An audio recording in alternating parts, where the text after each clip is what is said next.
Oui, merci Monsieur le Président. Madame la Ministre, j'aurais en fait deux points plus précis sur lesquels je voudrais vous interpeller. Tout d'abord, sur le pass culture, ça faisait l'effet d'un amendement qu'on avait déposé, notre groupe d'ailleurs l'année dernière, c'est son extension, l'extension du pass culture aux jeunes Français qui sont établis aussi hors de France. Ça a été acté en Conseil des ministres en février dernier. Par contre, on n'a pas vraiment de date de mise en œuvre et de la manière dont ça va se produire, c'est-à-dire est-ce que ça va vraiment s'étendre à tous les jeunes Français qui sont établis hors de France. Et bien évidemment, je m'adresse aussi à l'ancienne attachée culturelle qui était à New York. Vous connaissez aussi l'importance de notre réseau, les instituts français, les alliances françaises, le cinéma français également, mais également nos théâtres et les librairies françaises aussi qui vivent des situations très difficiles. Et je pense que ce pass culture, le fait de l'étendre et de le flécher vers notre réseau pourrait être aussi une bonne façon de le faire rayonner, de le faire vivre à travers ce pass. Alors, qu'en est-il exactement, puisque j'aurais besoin de clarification de votre part sur ce sujet. Et il y a un deuxième point, c'est au début du mois d'août, le gouvernement a pris la décision de suspendre la délivrance des visas pour la France aux ressortissants nigériens, maliens et burkinabés. Ça a des profondes répercussions sur nos relations avec ces trois pays. Je peux vous dire que chaque jour, les conseillères et conseillers élus des Français de ces trois pays nous font remonter des cas d'artistes qui ne sont plus en mesure d'exercer justement leur métier. Ce sont des échanges culturels qui sont suspendus dans nos territoires, parce qu'il y a beaucoup de... c'est nos territoires aussi qui sont concernés par ça. Et c'est aussi le président, quelque part, du groupe d'études sur la francophonie qui vous interpelle sur ce sujet-là, puisque nous allons nous-mêmes accueillir le sommet de la francophonie en octobre de l'année prochaine.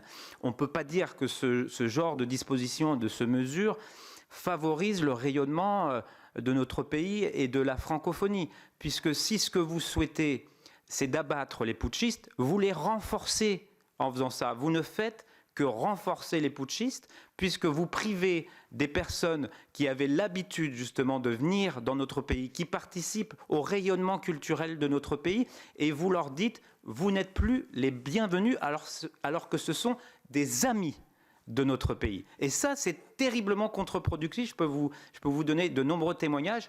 Et n'allez pas me dire, c'est pas un problème, les cas sont réglés, parce que c'est ce qui m'a été dit. Ça n'est pas vrai. Ça n'est pas réglé.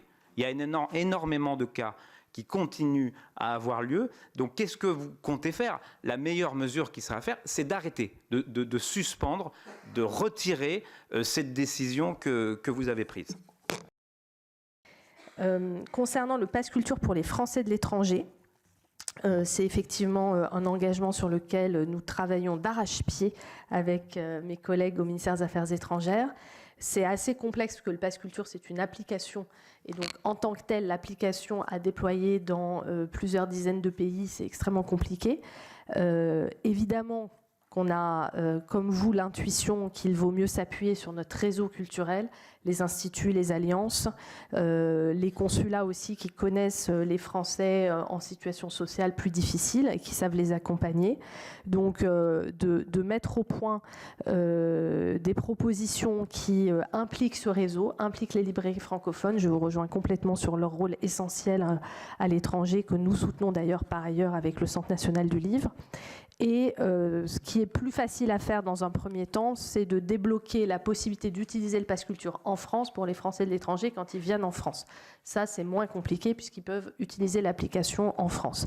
Mais donc là, on est en train de réfléchir à plusieurs hypothèses. Est-ce que c'est un bon à retirer dans un institut français ou au consulat? Est-ce que c'est certaines offres diffusées sur le site internet? Bref, on est en train de consulter tous les acteurs de ce réseau pour voir quelles seraient les meilleures solutions et à adapter selon les contextes, évidemment. En tout cas, on y travaille. Je veux vous répondre très clairement sur la question des visas parce que c'est faux. Nous n'avons pas suspendu les coopérations. Nous avons été face à une situation au mois d'août d'incapacité de travailler avec ces pays pour des raisons matérielles, des raisons d'attaques qui ont ciblé directement les équipes françaises et qui ont engendré une restriction des services, voire une fermeture de nos services de visa. Si vous avez encore des cas que vous pensez être bloqués d'artistes qui n'ont pas eu leur visa, honnêtement, vous me les envoyez personnellement. Je vais venir vous voir avant de partir, parce que j'ai suivi personnellement certains cas, par exemple des basketteuses du Mali qui venaient dans le cadre d'un projet pour l'Olympiade culturelle. J'ai même la photo de leur arrivée à l'aéroport. J'ai suivi chaque étape de la délivrance de leur visa. On a dû trouver des solutions avec le Quai d'Orsay dans un contexte de restriction de nos services pour faire avancer ces projets. Quand je parle des projets de coopération, il est évident qu'avec le Niger, où nous n'avons plus d'ambassade, où une junte est arrivée au pouvoir, condamnée par toute la communauté internationale suite à ce coup d'État, une coopération, c'est dans les deux sens. Donc il est hors de question de dire qu'on ne veut plus voir d'artistes du Niger en France. Jamais je ne dirais ça. Ils seront toujours les bienvenus. On a toujours été une terre d'accueil et d'échange et d'ouverture. En revanche, il faut bien que les Français aillent là-bas. Une coopération, ça se construit à deux. Et ça, c'est pas possible aujourd'hui. Donc, il faut juste être réaliste sur les dangers que pourraient encourir des associations, des structures culturelles, des artistes à aller dans des pays où la France est directement menacée. L'Institut français de Ouagadougou a été incendié. Souvenons-nous de ça. Il a été brûlé. Donc, on parle de situations géopolitiques extrêmement difficiles dans 3 pays, avec lesquels, en tout cas le Burkina et le Mali encore plus, que le Niger, on a toujours eu des actions de coopération très fortes. Je vous donne un dernier exemple pour vous prouver que nous savons délivrer des visas et que nous continuons à le faire. On a organisé les 6, 7, 8 octobre un grand forum des industries culturelles et créatives africaines à la Gaîté Lyrique, au Conservatoire des Arts et Métiers et au Centre Pompidou. Près de 300 artistes et professionnels africains d'une trentaine de pays sont venus avec des visas. On fait un certain nombre de rendez-vous, pour certains des spectacles, des projections de films ou des concerts.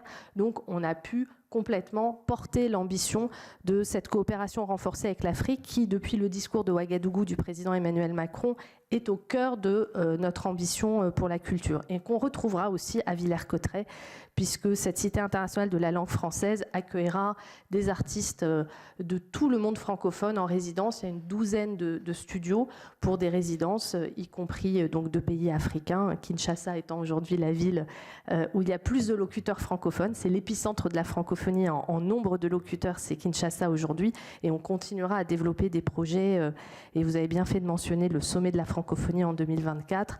Mais vraiment, je prendrai les cadres que vous mentionnez parce que je vous assure qu'il n'y a aucune instruction de suspension et aucune instruction de refus de visa. Il y a juste des difficultés logistiques face à une situation sécuritaire hors du commun et particulièrement grave dans ces pays.